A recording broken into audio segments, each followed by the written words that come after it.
alternative choices through various means.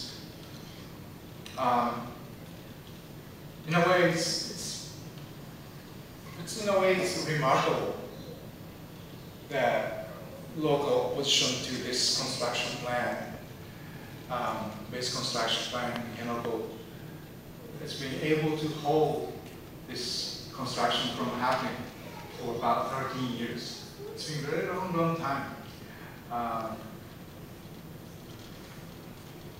Why we're able to do that, when we look at one of the reasons is that because we got the support from the international communities. And why do we get the support from the international communities? Because, yeah, of course, there are lots of anti-base, anti-militarization groups, but also in this case, we got support from the environmental groups, environmental organizations, and scientists. They provide different way of looking at things, different way of promoting the importance of Henoko and Ouro Bay and its environment. So, in concluding, I would say this, I think we should start talking about what can the people of Okinawa learn from the people of Guam.